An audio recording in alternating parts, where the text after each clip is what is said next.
எல்லோரும் பேசும் பொழுது ஒரு மிகப்பெரிய சவால் என்று சொல்லிட்டு இருந்தார்கள்.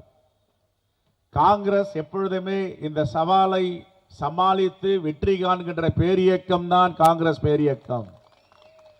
ஆனால் இப்பொழுது சவால் யாருக்கு வந்திருக்கிறது என்றால், இந்த தேசத்திற்கு சவால் வந்திருக்கிறது, நம்முடைய மண்ணுக்கு சவால் வந்திருக்கிறது. பிரித்தாளும் கொள்கை நடந்து கொண்டிருக்கிறது. இந்திய அரசியலமைப்பு சட்டத்திற்கு ஒரு மிகப்பெரிய ஆபத்து வந்திருக்கிறது. இந்த ஆபத்தை தவிர்க்க வேண்டும், இந்திய ஜனநாயகத்தை பாதுகாக்க வேண்டும், அரசியலமைப்பு சட்டத்தை தக்க வைக்க வேண்டும் என்றால் காங்கிரஸ் பேரியக்கத்தின் தலைவர் நம்முடைய மரியாதைக்குரிய ராகுல் காந்தி அவர்கள் பிரதமராக வேண்டும். நம்முடைய அருமை தலைவர் மல்லிகார்ஜுன கார்கே அவர்கள் ஒரு நம்பிக்கையோடு இந்த பொறுப்பை வழங்கியிருக்கிறார்கள்.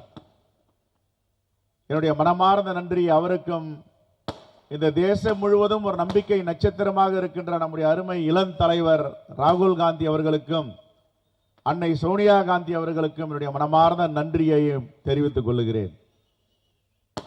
இப்பொழுது நாடு எங்கே போயிருக்கிறது என்பதை பற்றி, இந்தியாவில் நடக்கின்ற அசாதாரண சூழ்நிலைகளை பற்றி எல்லாம் தலைவர் பெருமக்கள் பேசினார்கள். மிகவும் அழுத்தம் திருத்தமாக சொன்னார்கள். இந்த தேசத்தை பாதுகாக்க முடியும், இந்த நாட்டை காக்க முடியும் என்றால் அது இந்திய தேசிய காங்கிரஸால் மட்டும்தான் முடியும். எல்லா மக்களுக்குமான கட்சி, காஷ்மீரில் இருந்து கன்னியாகுமரி வரை ஒரு இயக்கம் இருக்கிறது என்றால் அது காங்கிரஸ் பேரியக்கம் மட்டும்தான். என் அருமை அண்ணன் அழகிரி அவர்கள் மிகவும் தெளிவாக சொன்னார்கள். அவருடைய பணி என்பது எல்லோரோடும் பாராட்டக்குரிய பணி. கொரோனா பெருந்தொற்று காலத்தில் யாரும் வெளியில் வர அச்சப்பட்டுக் கொண்டிருக்கும் பொழுது, தூத்துக்குடி மாவட்டத்தில் இரட்டை படுகொலை நடந்த இடத்தில் அந்த குடும்பத்தாரை எல்லாம் சந்தித்து அங்கு மிகப்பெரிய போராட்டத்தை நடத்தினார். இதெல்லாம் வரலாற்று சிறப்பு மிக்க நிகழ்வுகள். இந்த அறிவிப்பு வந்தவுடன் பத்திரிகையாளர்கள் எல்லாம் கேட்டார்கள், உங்கள் தலைவர் அழகிரியை பற்றி என்ன சொல்ல விரும்புகிறீர்கள் என்று. அவருடைய அளப்பரிய பணி, எல்லோரையும் அரவணைத்து செல்வது, எல்லோருடன் அன்பாக நடந்து கொள்வது, எந்த நேரமும் கட்சிக்காக உழைப்பது, கொரோனா பெருந்தொற்றும் காலத்தில் நீண்ட நெடிய பயணத்தை மேற்கொண்டது, இதையெல்லாம் மறக்கவே முடியாது. அவருடைய காலத்தில் 18 சட்டமன்ற உறுப்பினர்களும் 8 பாராளுமன்ற உறுப்பினர்களும் பெற்று இருக்கிறோம் நாம். ஆகவே இந்த பணிக்கு நெஞ்சார நான் என்னுடைய தனிப்பட்ட முறையில் அவருக்கு நான் நன்றியை சொல்ல கடமைப்பட்டு இருக்கிறேன். ஒரு இயக்கம் கூட்டு சிந்தனையோடு ஒரு கூட்டு முடிவெடுக்கிறது என்றால் அந்த இயக்கத்தை யாராலும் வீழ்த்த முடியாது. பல தத்துவங்களை, பல முன்னுதாரணங்களை இங்கே தலைவர் பெருமக்கெல்லாம் சொல்லினார்கள். நம்முடைய முதல் சவால் என்பது இந்த பாசிச பாஜக ஆட்சியை இந்தியாவிலிருந்து அகற்ற வேண்டும் என்ற ஒரே ஒற்றை இலக்கோடு நாம் பயணம் செய்ய வேண்டும். அதிகாரத்திலிருந்து அவர்களை அகற்ற வேண்டும்.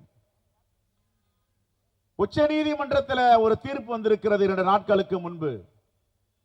சண்டிகார் மேயர் தேர்தலில் எப்படியெல்லாம் தில்லுமுள்ளு செய்தார்கள், ஜனநாயகத்தை வேறறுத்தார்கள், அரசியலமைப்பு சட்டத்தை கொச்சைப்படுத்தி உலக நாடுகள் எல்லாம் காரி துப்பும் அளவிற்கு பாஜக நடந்து கொண்டது என்று.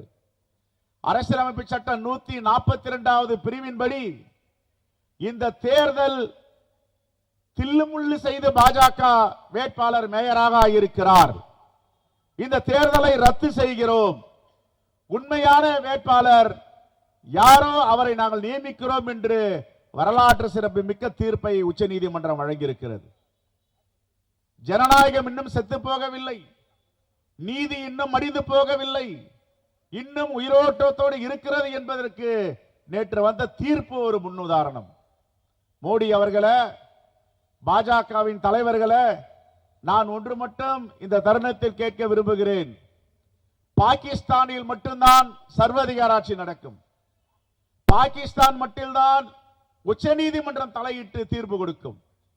அந்த அளவிற்கு இன்று இந்தியாவை உச்ச நீதிமன்றம் தலையிட்டு தீர்ப்பு கொடுக்கும் அளவிற்கு அரசியலமைப்பு சட்டத்தை இழிவுபடுத்திக் கொண்டிருக்கிறார் நரேந்திர மோடி. தமிழ்நாட்டில் எப்படியாவது கால் ஊன்றி விடலாம், மாயை அரசியல் செய்யலாம், இயற்கைக்கு முரணாக உண்மைக்கு புறம்பாக எதை வேண்டுமானாலும் பேசலாம் என்று ஒரு கனவு கண்டிருக்கிறார்கள்.